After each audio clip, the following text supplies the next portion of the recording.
British শাসন আমলে ইংরেজরাও ভারতের নির্দিষ্ট কিছু মানুষকে নিয়মিত ভাতা দিত।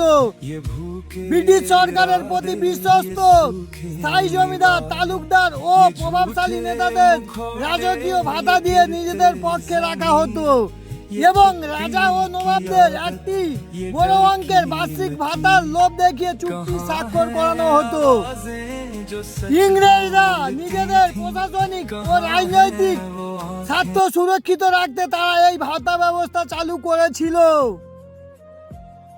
ব্রিটিশ শাসন আমলে এই ভাতা দেওয়ার মূল উদ্দেশ্য জনকল্যাণ ছিল না, বরং ভারতীয় সমাজ ও রাজনীতিতে নিজেদের নিয়ন্ত্রণ বজায় রাখা, ভারতীয়দের রক্ত চুষে নেওয়া এবং আনুগত্য কিনে বিদ্রোহ দমন রাখা, শাসন ব্যবস্থাকে টিকিয়ে রাখা ছিল তাদের প্রধান লক্ষ্য।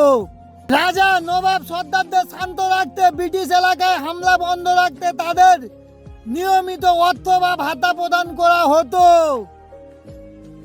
সংক্ষেপে বলতে গেলে ব্রিটিশ ইংরেজরা তাদের সাম্রাজ্য টিকিয়ে রাখতে ভাতা ব্যবস্থাকে অত্যন্ত সফল অস্ত্র হিসেবে ব্যবহার করেছিল। আমাদেরই সম্পদ, আমাদেরই দেশের রাজা জমিদারদের ভাতা হিসাবে দিয়ে ইংরেজরা দাস বানিয়ে রেখেছিল।